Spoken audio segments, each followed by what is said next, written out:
Srikal और प्रणाम to one and all present here.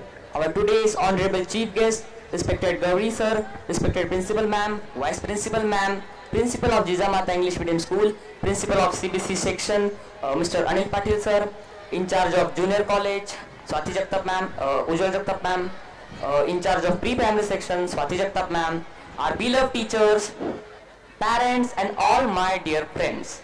Today, as we gather here on this special occasion, I am honored to share few words about our theme.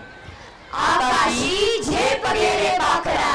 A phrase that paints a beautiful picture of boundless dreams and limitless potential. The theme invites us to imagine a sky where wings spread wide, limitless potential and ambition.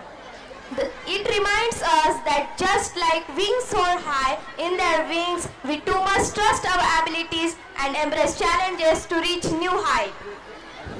Let this day be a celebration of growth, belief that every one of us has the power to fly high in the vast skies of life.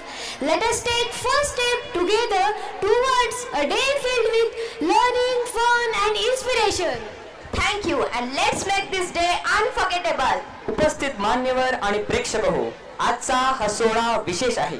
विशेष कारण आपण अशा दिव्य कथा अनुभवण्यासाठी येथे जमलो आहोत, जी केवळ व्यक्ती नव्हे तर एक चळवळ आहे. आपल्या डोळ्यांपुढे समाज बदलण्याचे स्वप्न पाहणाऱ्या आणि ते प्रत्यक्षात उतरवणाऱ्या क्रांतिकारी स्त्रीचा इतिहास आज उलगडणार आहे.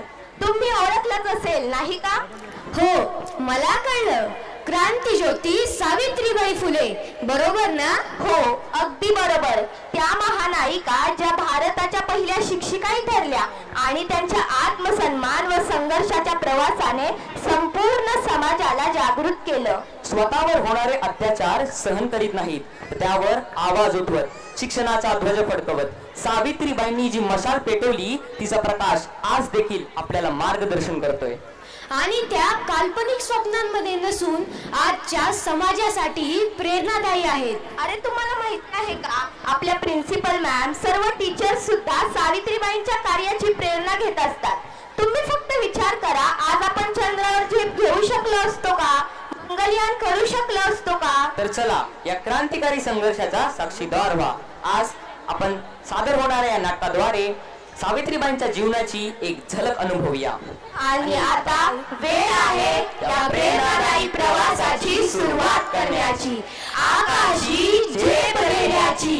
तयार राहा या प्रेरक कथेत स्वतःला सामील करण्यासाठी. सावित्रीबाई फुले या लहानपणीपासूनच समाजाविषयी जागृत होत्या आणि बुद्धिमानही होत्या.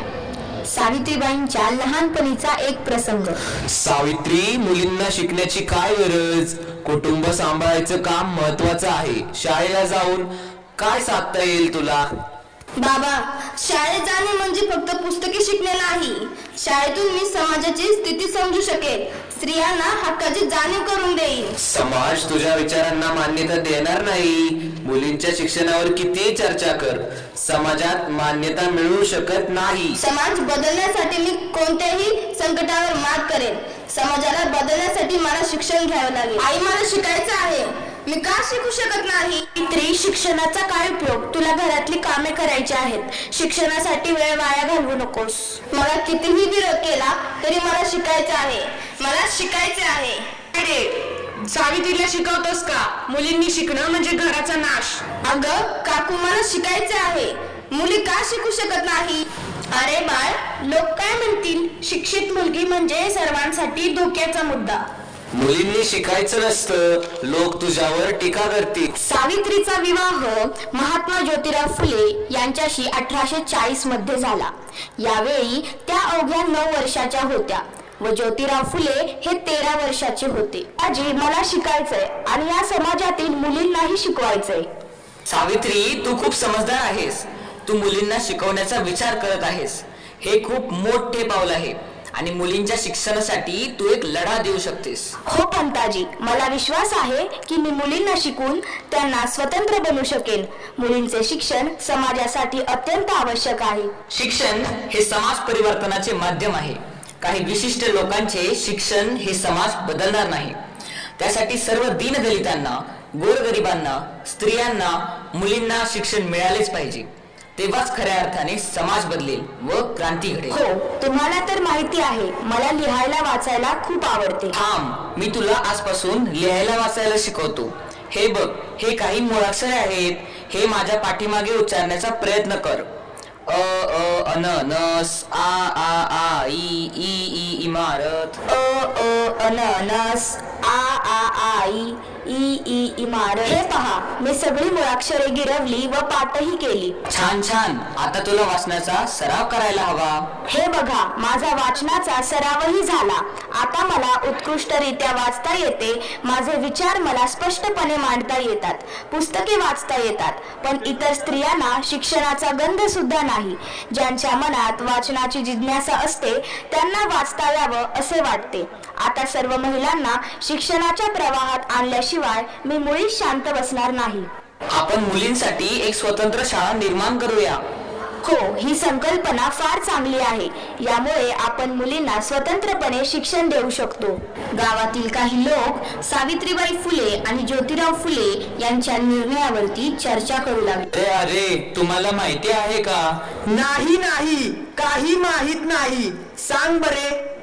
अरे, सावित्रीबाई फुले व ज्योतिबा फुले यांनी मुलींची शाळा सुरू करण्याचा निर्णय घेतला आहे. नाही, आपण असे होऊ देणार नाही. आपण धर्माच्या विरोधात जाऊ शकत नाही. राधा, सोना, हिरा, या आजपासून तुम्ही व तुमच्या मुलींनी शाळेत यायचे. मी तुम्हाला लिहायला व वाचायला शिकवेन. नाही, आम्ही शाळेत येणार नाही. रीतीप्रमाणे मुलींनी शिक्षण घेऊ नये, त्यामुळे आम्ही शाळेत येणार नाही. हो, बरोबर आहे तुमचं. अगं, स्त्री पुरुष हे दोन्ही समान असतात. आपल्याला जर देश घडवायचा असेल तर आपण शिकलंच पाहिजे. यामुळे आपल्यात बदल घडू शकतील व आपली मतेही मांडली जातील.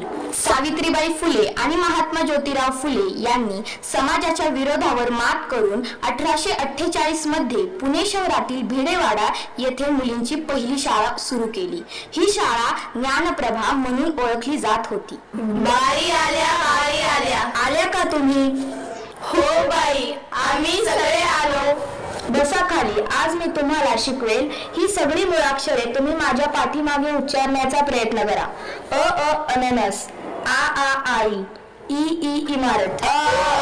अननस, आ ई इमारत. ही सर्व मुळाक्षरे उद्या गिरवून व वाचून या. हो बाई.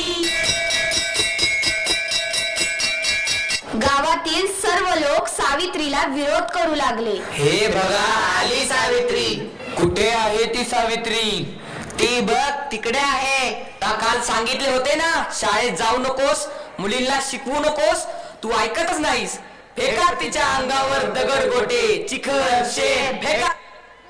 कृपया असे करू नका. तुम्ही मला कितीही त्रास द्या, पण मी मुलींना शिकवण्याचे हाती घेतलेले कार्य कधीही सोडणार नाही. सोडा माझा रस्ता. दुसऱ्या दिवशीही सावित्रीबाई नित्यनेमाने शाळेत आल्या. बाई आल्या का तुम्ही? काल दिलेला अभ्यास पूर्ण केला का? हो बाई, कालचा अभ्यास सर्व पूर्ण झाला व वाचनाचा सरावही झाला. चला, शाळेची सुट्टी झाली. सर्वांनी घरी जावा व चांगला अभ्यास करा.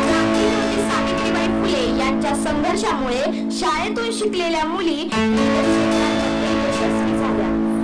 नमस्कार, मी मृणाली जगताप. सावित्रीबाईंच्या कठोर परिश्रमामुळे मला उच्च शिक्षण घेऊन डॉक्टर बनता आले. नमस्कार, मी अस्मिता गायकवाड.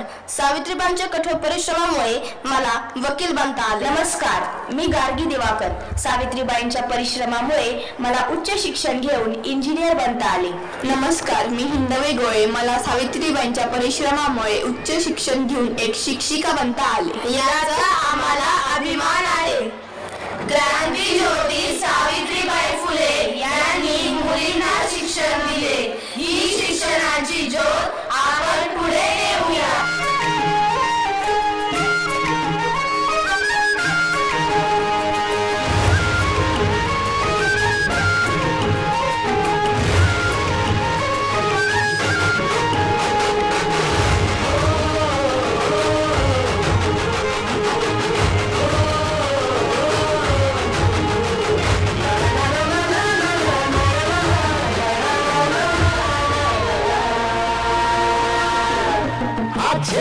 भल्या कामाचा जो घेऊन निघाला हा झेंडा भल्या कामाचा जो घेऊन निघाला अरे काट कुठं वाट म्हणजे पोचती गेला रगतली गलगली हसन शाबास केची रगतली गलगली हसन शाबास केची तू चाल पुढे पुनर्गड्या भीती कशाची परवा भिकुनाची